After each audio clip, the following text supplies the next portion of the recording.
ઉનાળો શરૂ થતા જ શહેરમાં કડકડતી ગરમીનો માહોલ। સાદા નમસ્કાર। શિયાળો સોરઠ ભલો ને ઉનાળો વાગર ભલો ને વાગર બારે માસ કહેવત છે આપણી કચ્છીમાં, એનો એક ભાગ છે। એના ભાગરૂપે આપણે કચ્છ ભુજમાં શહેરમાં છીએ ને શહેરની ગરમી તમને ખબર છે કે શહેરની ગરમી ત્રાહિમાય છે। તમને અત્યારની 1-2 દિવસ પહેલાંની જ વાત કરીશ તો ભુજ શહેરમાં છેલ્લા 2-3 દિવસમાં પારો ઉચકાણો જે લગભગ 40ની આજુબાજુ છે। ખાસ કરીને કાલે પણ 39-40ની આજુબાજુ હતો। મને અત્યારે એમ લાગે છે કે અત્યારે પોણો વાગી રહ્યો છે ને ધકધકતો તાપ વરસી રહ્યો છે। વાત રહી આજની, તો આજે પણ મને એમ લાગે છે 40-41 ડિગ્રી તાપમાન હશે ને કાલે પણ જે અધિકારીઓ છે એ એમ કીધું છે તમે એલર્ટમાં રહેજો કે પ્રજાને જે પણ તકલીફો પડે એના પહેલાં જ એલર્ટ રહેવાનું કીધું છે। ખાસ કરીને 44-45 ડિગ્રી તાપમાન કદાચ મને એમ લાગે છે કે 15 દિવસમાં 10 દિવસમાં થશે।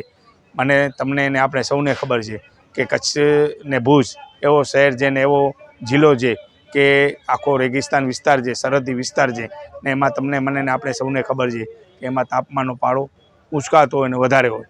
ખાસ કરીને શિયાળાની જ વાત કરીશ કે અત્યારે શિયાળો ગયો તો મને નથી સાંભળતો કે આવો શિયાળો હોય, કેમ કે એનું કારણ છે કે જેટલો ઠંડી જોઈએ કે જેટલો જોઈએ ઠંડી એવી આ ફેરે ઠંડી પડી નથી। મને એમ લાગે છે કે જે ગરમીની વાત આવશે તો 110% તમને મને ને આપણે સૌને શેકાવવો પડશે।